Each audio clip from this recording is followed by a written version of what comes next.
Hey guys, welcome back. Bolt Spider here, and today we're going to be talking about King of the Sky Prison. This is one of the cards in a series of cards that are labeled as gods in the recent sets. King of the Sky Prison is a level 10 dark rock monster with 3000 attack, 3000 defense. I already covered this card, but I didn't really do an in-depth discussion on this card, and it seems like whenever I do an in-depth discussion on cards, they are always paired together. So King of the Sky Prison is a very powerful card, being its effect is so good it could be ran into anything that does have back row in it that could just help facilitate protection. The card reads, during your main phase you could reveal this card in your hand until the end of your opponent's turn, and if you do, while this card is revealed by this effect, set cards on the field cannot be destroyed by card effects. If a set spell or trap card is activated, you can special summon this card from your hand. Then, if you activated this effect while this was revealed in the hand, you could set one spell or trap card directly from your deck, but banish it during the end phase of the next turn. You can only use one effect, a King of the Sky Prison effect, per turn, and only once that turn. So this card protects your back row. It is great in decks like Trap Trick, Sky Striker, because just in case if there's blowout cards. You even have Amazement's Guru, Numeron, anything that's just back row stun. I can see this card being played. Control, stun decks will love this card. Combo decks will tend to hate this card because if you have that blowout card and this is revealed in their hand, you can't really do anything about it unless if you try and rip it out of their hand, which is very unlikely with how the game is right now. You had to get lucky with an Omega hit. Other than that, I wish you the best of luck. So what does this card really mean for the future of the game? You have to be very wary of how you use your Lightning Storms, your Harpy Feather Duster, your Twin Twisters, and all of that.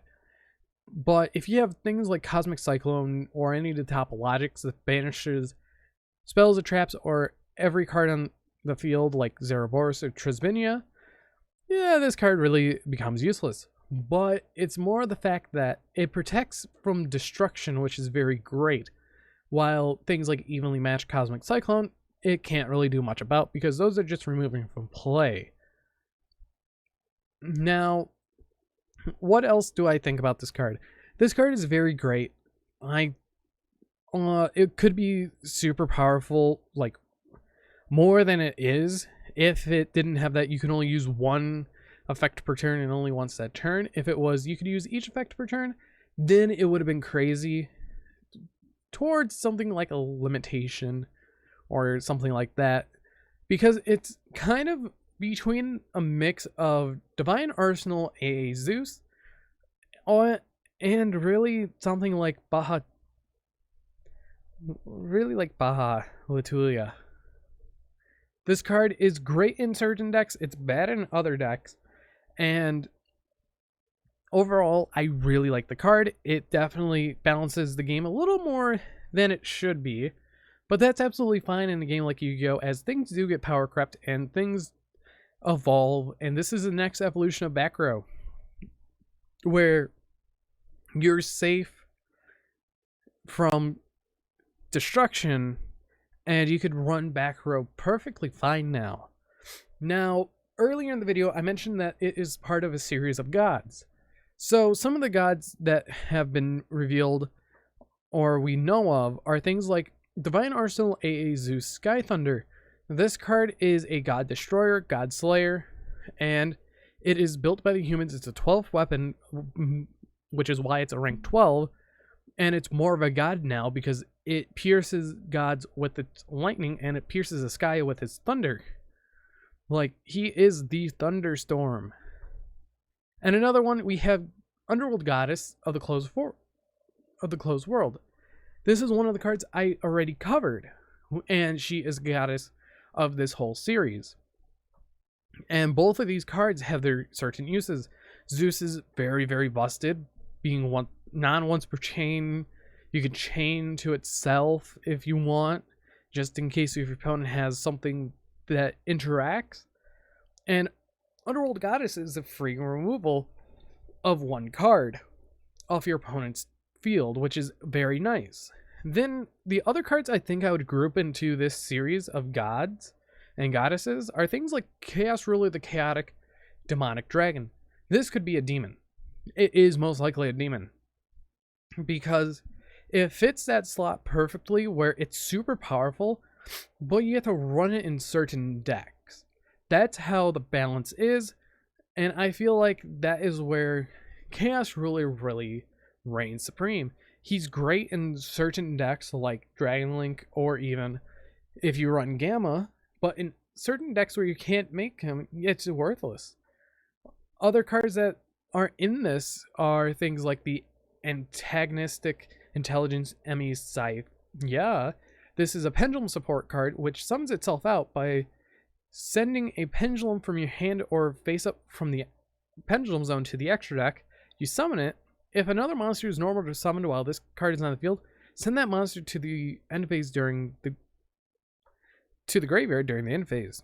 So if your opponent summons out an end board monster and this is on your field, that monster is going away from the graveyard. And the last card that pairs well into this is Baha'u'lláh, the Grand Radiance. This is pretty much God himself as a dragon. So all these cards right here, they just all are together in their own certain world. And I feel like Chaos Ruler might be a stretch, but the other ones are pretty much there and are known. And little fun fact of King of the Sky Prison, that I think it is based off of Nibiru, the Primal Being, because if we look at the token, I wish I could bring it up, the token looks like a silhouette of King of the Sky Prison. A few of the things that really throw it off is that the attack, the typing, and the level are the exact same, but the attributes are swapped, and this has more defense than Nibiru because this is destroying the world. And he is a primal being, and usually primal beings lead to being gods or goddesses. So overall, I want to know your guys' thoughts on King of the Sky Prison. How would you play the card, and where would you play the card? And sorry about the little trivia or stuff that I think about whenever I record a video, because so far, if you look at my past videos, I've covered this now. I've covered Baha'u'lláh, and I've covered Underworld Goddess, 3 of the 6 that we know. And it's weird that I'm covering these cards. I wish I covered Zeus, because Zeus is a very broken card. But King of the Sky Prison, I feel like it's going to be great in Trap Tricks and Amazement, both together, because of how much protection you get already, plus more protection, which is nice. But anyways, I want to pass this discussion off to you guys.